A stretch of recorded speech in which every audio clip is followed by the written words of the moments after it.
Thân chào các bạn đến với kênh của mình, Cuộc sống hàng ngày ở Na Uy. Tiếng Anh gọi là Daily Life Podcast. Hôm qua mình được nghỉ, hôm nay mình cũng được nghỉ. Thông thường mình được nghỉ 2 ngày ở giữa tuần, thì có nghĩa là mình sẽ đi làm vào 2 ngày ở cuối tuần. Ngày hôm qua thì mình có ra 2 cái video ngắn gọn nói về ẩm thực Nhật Bản. Lý do mình viết ẩm thực Nhật Bản bởi vì mình đã sống ở Nhật và mình muốn trở lại thăm Nhật Bản lần thứ 2 trong cái dịp mà sinh nhật lần 60 tuổi của mình. Cho nên mình chuẩn bị tinh thần, mình đã đặt vé máy bay, đặt hotel, mướn xe và lên những cái kế hoạch rằng là mình sẽ đi đâu trong những cái thành phố và tiểu bang của Nhật Bản trong vòng 1 tháng. Bởi vì mình đi làm các bạn, mình không được đi chơi quá lâu hơn 1 tháng rồi mình phải về để mình đi làm. Ở Na Uy thì mỗi người được phép nghỉ 5 tuần trong 1 năm. Thì mình đi hết tất cả là 4 tuần là 1 tháng, 1 ngày. Còn 1 tuần kia thì mình đi Ý đúng vào ngày sinh nhật của mình. Còn mình đến Nhật là sau 2 tháng sau ngày sinh nhật của mình, nhằm vào ngày lễ hội Hoa Anh Đào các bạn. Thì mình cũng biết là bên Nhật Bản đó, thì đi vào những ngày lễ truyền thống của người Nhật á, thì rất là đông đảo, kẹt xe, chi phí mắc hơn bình thường. Nhưng mà mình đang ở một nước rất là yên tĩnh, rất là buồn, cho nên mình muốn đi đến một nơi rất là đông đảo mọi người, có những không khí nhộn nhịp. Đó là những cái cảm tưởng, những cái kỷ niệm mà mình không thể quên được, và mình có thể trở về lại Na Uy với những cái kỷ niệm khó diễn tả như vậy các bạn. Nhưng có nhiều người thì họ thích âm thầm lặng lẽ, thì họ nên đi chơi vào những ngày bình thường của người Nhật Bản, thì giá cả vẫn rẻ hơn và cuộc sống nó êm đềm hơn. Đó là lý do mình ra những cái video nói về ẩm thực Nhật Bản, bởi vì mình chuẩn bị tư tưởng trước khi mình sang Nhật. Thì từ giờ mình sang Nhật thì cũng còn đến 4-5 tháng nữa các bạn, hoặc là 5-6 tháng nữa. Nhưng mà mình cũng phải chuẩn bị tinh thần trước các bạn. Bởi vì mỗi lần đi chơi là một sự tốn kém, và ăn uống, ngủ nghỉ cũng hơi khó khăn đối với người lớn tuổi như mình. Nhưng mà món ăn Nhật thì mình rất thích các bạn, cho nên mình phải tìm hiểu trước, và khi mình sang đó thì mình ăn những món ăn mà nó hợp gu của mình nhất. Theo các bạn cũng biết là người Nhật á, họ ăn uống rất là cẩn thận, nhiều rau củ quả, chủ yếu là những món ăn từ thực vật. Nhưng khi mình ăn thức ăn từ thực vật nhiều hơn là thức ăn từ động vật, thì trong cơ thể mình nó sẽ thiếu hụt vitamin B12. Đấy các bạn, mà trong những món ăn của Nhật thì họ cho rằng có những món ăn dù rằng không phải là ẩm thực động vật, nhưng mà nó cũng có chứa B12.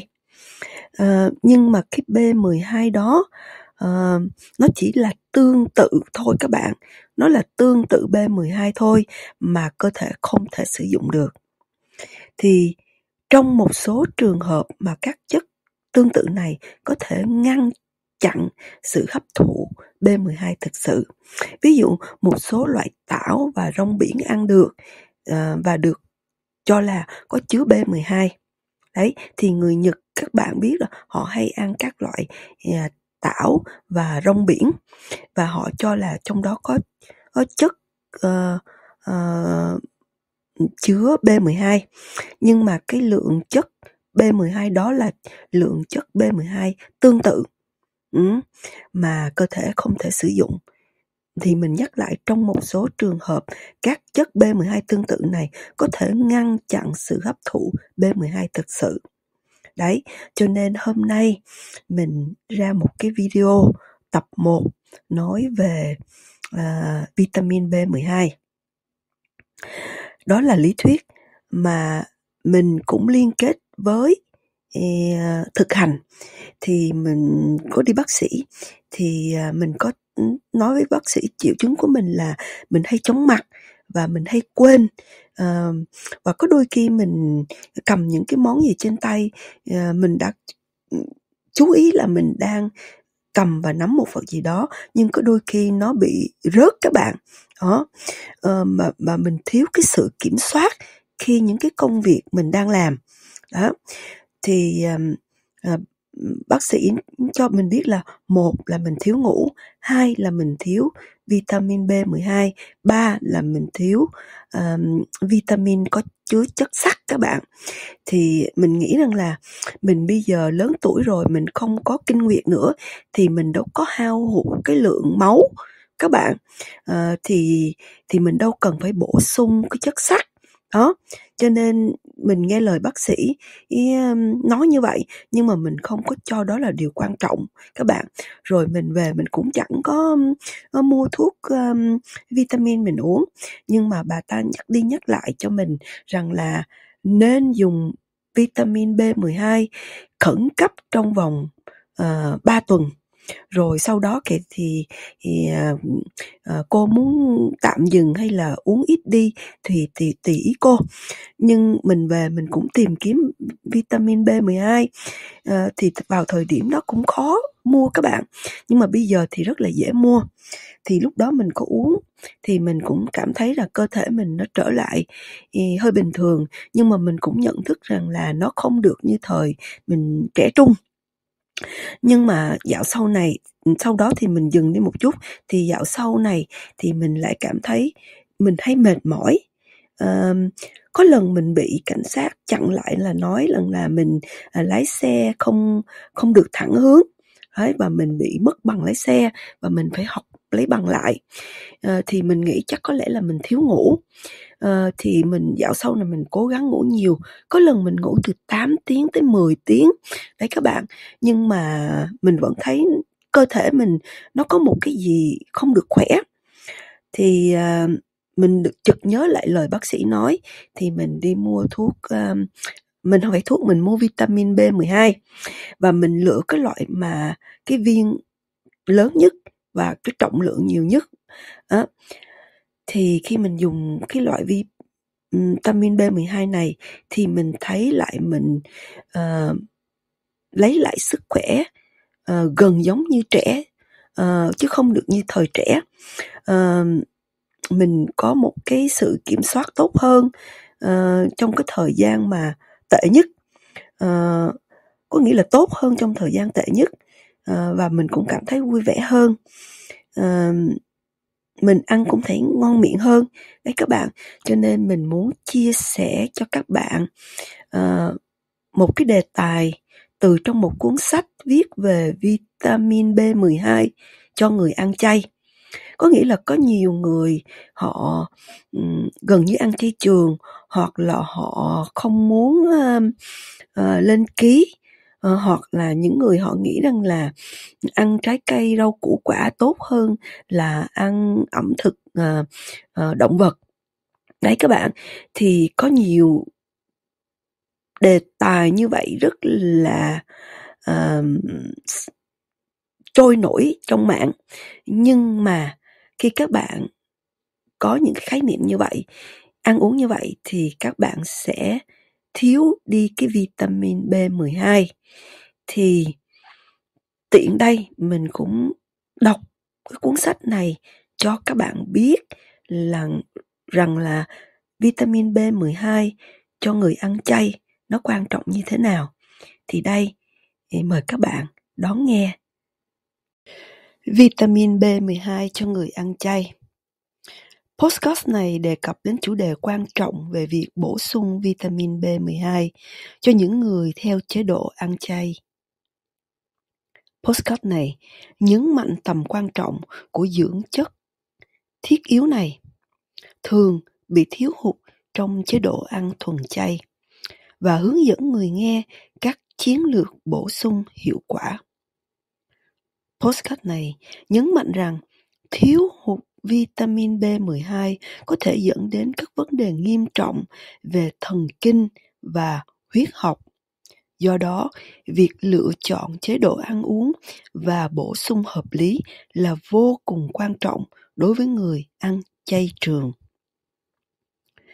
Podcast này vạch trần những quan niệm sai lầm xung quanh các nguồn vitamin B12 có nguồn gốc từ thực vật như rong biển và tempeh, đồng thời đánh giá sinh khả dụng thực tế của chúng. Podcast này khám phá các dạng thực phẩm bổ sung vitamin B12 có những sự khác nhau, chẳng hạn như cyanocobalamin và methylcobalamin, thảo luận về tỷ lệ hấp thụ và lợi ích của chúng thông qua các nghiên cứu khoa học và dữ liệu dinh dưỡng. Podcast này đưa ra các khuyến nghị dựa trên bằng chứng, loại bỏ những nhầm lẫn và cung cấp hướng dẫn thực tế về liều lượng cũng như phương pháp theo dõi. Cách tiếp cận của podcast này là cung cấp lời khuyên hữu ích dựa lên bằng chứng khoa học, đi từ vai trò sinh hóa của vitamin B12 đến các chiến lược bổ sung thiết thực.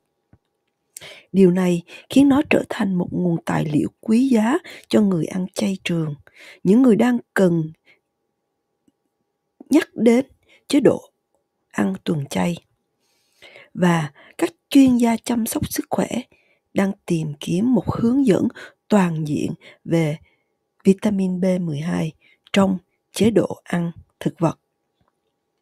Khi podcast này giới thiệu về vitamin B12 thuần chay, thì hãy tưởng tượng một chất dinh dưỡng duy nhất, vô hình với mắt thường, nhưng lại cực kỳ quan trọng đối với mức năng lượng, chức năng não bộ và sức khỏe của hệ thần kinh.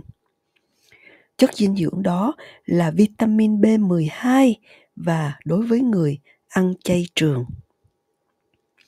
Podcast này dành riêng để giải đáp về sự cung cấp và hướng dẫn thiết thực để hiểu và bổ sung đủ vitamin B12 trong chế độ ăn thuần chay. Chúng ta sẽ khám phá khoa học đằng sau loại vitamin B12 này thì thiết yếu như thế nào, và vạch trần những lầm tưởng phổ biến và trang bị cho bạn một cái kiến thức cũng như chiến lược để phát triển mạnh mẽ với lối sống thực vật mà không ảnh hưởng đến sức khỏe.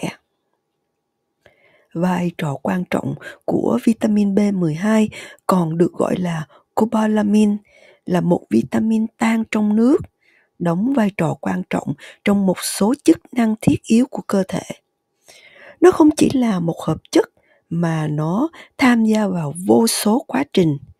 Nó giúp chúng ta sống khỏe mạnh hơn. Khi nói đến chức năng thần kinh, như ban đầu, thì B12 rất cần thiết để duy trì bao myelin, một lớp phủ bảo vệ bao quanh các sợi thần kinh. Hãy tưởng tượng nó giống như lớp kích điện xung quanh những sợi dây điện. Nếu không có đủ vitamin B12, lớp vỏ này có thể bị thoái hóa, dẫn đến tổn thương thần kinh và các vấn đề về thần kinh. Ngoài B12 giúp hình thành tế bào hồng cầu, khi vitamin B12 rất quan trọng cho việc sản xuất các tế bào hồng cầu khỏe mạnh, thì những tế bào này mang oxygen đi khắp cơ thể, cung cấp năng lượng cho cơ bắp và các cơ quan. Thiếu hụt vitamin B12 có thể dẫn đến thiếu máu hồng cầu khổng lồ, một tình trạng đặc trưng, bởi vì các tế bào hồng cầu lớn bất thường không thể vận chuyển oxygen hiệu quả. Đây là tổng hợp DNA. khi mà vitamin B12 tham gia vào quá trình tổng hợp DNA. Đó là bản thiết kế di truyền của tế bào. Điều này đặc biệt quan trọng trong giai đoạn tăng trưởng và phân chia tế bào nhanh chóng, chẳng hạn như thời kỳ mang thai và trẻ sơ sinh. Vấn đề sản xuất năng lượng thì mặc dù B12 không trực tiếp cung cấp năng lượng, nhưng nó đóng vai trò thiết yếu trong các con đường trao đổi chất chuyển hóa thức ăn thành năng lượng hữu ích. Thiếu hụt vitamin B12 có thể dẫn đến mệt mỏi và suy nhược. Bạn có biết không? Thuật ngữ có câu cobalamin, có nghĩa là xuất phát từ việc vitamin này chứa cobalt, một nguyên tố kim loại thiết yếu cho cấu trúc và chức năng của nó. Khi thử thách B12 thuần chay, thì vitamin B12 chủ yếu được tìm thấy trong các sản phẩm động vật, chẳng hạn như thịt, gia cầm, cá, trứng và sữa. Điều này đặt ra một cách thức đáng để cho người ăn chay trường. Những người loại bỏ tất cả các sản phẩm động vật khỏi chế độ ăn uống của họ, không giống như một chất dinh dưỡng khác có thể dễ dàng hấp thụ từ các nguồn thực vật. B12 không được tìm thấy đáng tin cậy trong hầu hết các loại thực phẩm thuần chay. Mặc dù một số loại thực vật có thể chứa các chất tương tự B12, nhưng chúng thường là dạng không hoạt động mà cơ thể không thể sử dụng và thậm chí có thể cản trở quá trình hấp thụ B12. Đây là lý do tại sao việc dựa vào thực phẩm thực vật không được tăng cường là một chiến lược rủi ro đối với người ăn chay trường. Các bạn có biết không? Một số loại tảo và rong biển ăn được và được cho là có chứa B12. Tuy nhiên, các thử nghiệm đã chỉ ra rằng phần lớn trong số này là các chất tương tự B12 mà cơ thể không thể sử dụng.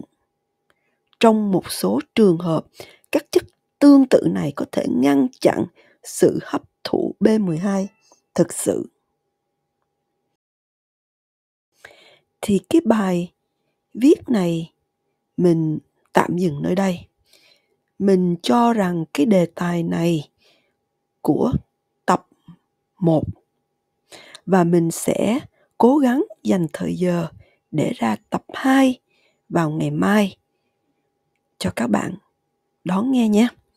Ngày mai thì mình đi làm rồi, nhưng mình sẽ cố gắng dành một ít thời giờ đọc cuốn sách này để cho các bạn có một cái kiến thức về B12. Một ví dụ điển hình là mình có một người bạn làm việc cùng sở. Cô ta nhỏ tuổi hơn mình, nhỏ hơn mình 10 tuổi. Cô ta là người Ba Lan. Thì cô ta nhìn bề ngoài rất là to con, mạnh khỏe, nhưng mà cái gương mặt cô ta lúc nào cũng biểu tượng cái vẻ mệt mỏi, và cô ta nói thẳng luôn là cô ta hay bị choáng váng và mau mệt mỏi mà cô ta không hiểu tại sao. Thì mình có khuyên cô ta nên dùng vitamin B12 ở một cái lứa tuổi như cổ là trên 40. Nhưng cổ nói từ hồi bé đến lớn chưa bao giờ cổ nghe đến cái loại vitamin B12. Thì mình có khuyên cô ta, nhưng mà cô ta nói là cô ta sẽ có giờ đi bác sĩ khám tổng quát. Đó, nhưng mà từ đó trở đi thì mình cũng không có nói chuyện với cô ta nữa. Thì mình cũng không biết là cô ta có mua thuốc không phải là thuốc mà vitamin B12 không.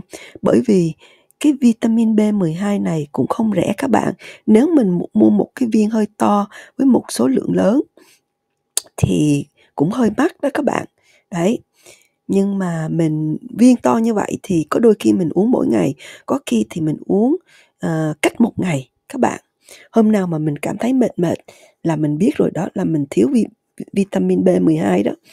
Thì cái lọ vitamin B12 này luôn luôn mình có trên xe các bạn. Nếu mà mình bắt đầu mình lên xe, mình lái xe đi làm là mình cho vào một viên liền, mình uống trước khi mình đi làm. Khi nào mình khỏe khỏe thì mình không dùng đến, mà khi nào mình mệt mệt là nó có sẵn trên xe cho mình.